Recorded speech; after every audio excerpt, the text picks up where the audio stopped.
The Sports Update on 88.2 Sanyu FM. Arise and shine, Uganda. Clive Kyazze is my name, here with the latest in the world of sports. And yes, we are coming to you straight from the heart of Kampala. Now, Vipers Sports Club President Lawrence Mulindwa did describe the late Abubaker Lawal as a true definition of a professional footballer. This was during the dual prayers organized for the club's deceased footballer, who was pronounced dead on Monday morning. Abubaker was a true definition of a professional player. You don't need to open dictionaries or another book to explain or to understand what a professional player is supposed to be. We had him here. An icon. He was a great player. Very disciplined. If you ask fellow players or other coaches, we tell you the same. The man who was very kind, very humble, man of high integrity, man who was very respectful to everybody. The younger ones, the old ones, the administration, fellow players. He contributed massively to Vipers Sports Club. Mulindwa also urged the police to quicken the investigation so that the public can get to know exactly what killed the Nigerian national. Police reports indicate that Abubaker Lawal allegedly fell off a third floor of a building in Bwebaja. I call upon the Ugandan police and other authorities who are involved in the investigation of this case. Let them do whatever they can so that the truth is known. Because if you ask him or ask anybody, how did Lawal die?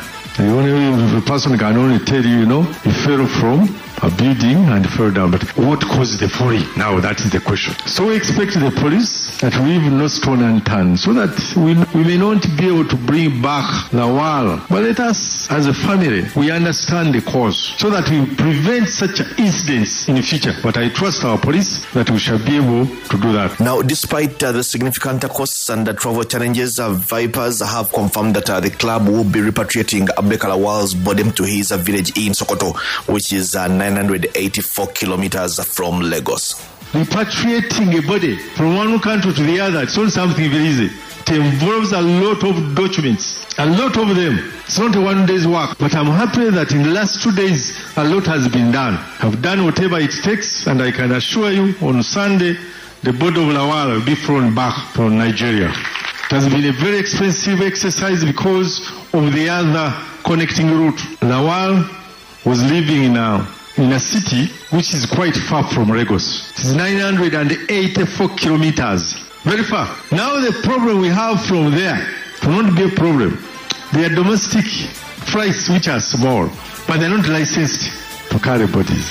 An arrangement that we had to make was to charter. We're going to charter a plane that will take him from Lagos up to Sokoto. And that is very damn expensive. But in respect of the late, and because of his huge contribution to the football family, we said money is made by man, and therefore it should assist man. Looking at matters African football, the first ever FIFA talent identification scheme on the African continent was launched in Mauritania recently.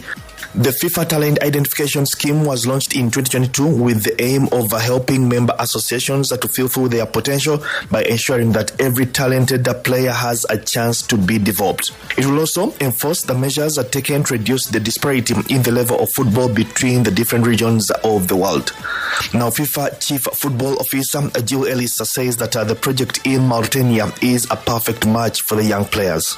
So I think building, this academy here in Mauritania, it's a perfect match in terms of trying to bring more opportunities for the boys and girls of Mauritania to go on and pursue their passion for football. The players are going to love it. I mean, I think children at the end of the day, they want to play and they want to play with passion. It is a massive boost, according to Gleson Fernandez, the FIFA Deputy Chief Member Association's officer.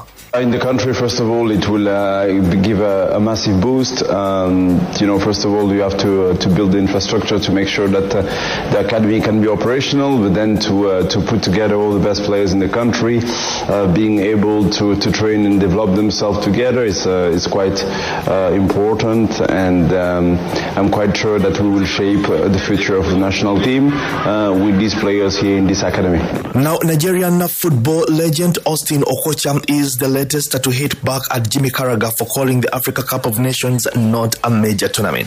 Over the weekend, the former England defender described the AFCON AFCON as not being a major tournament and can be used as a benchmark if players like Mohamed Salah were to win the Ballon d'Or. There are some players that will say something, you just overlook it.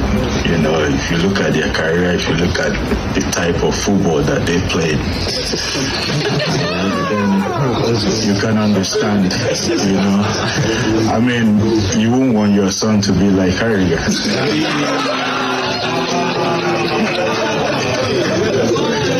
So we can never appreciate African football or the talents that come from Africa. LaLiga President Javier Tebas says that the Spanish League has filed a legal complaint to the European Union Commission alleging that Manchester City have breached the European Union competition laws. Sky Sports' Kyazze has more. Now, quoting Javier Tebas, this is what he said. He said, "We've reported this to the European Union with facts and figures. Why? Because it's an English team that's not part of the EU, but they have commercial activities in Europe." Manchester City say Javier Tebas has a long history of attacking the club and have refused to comment.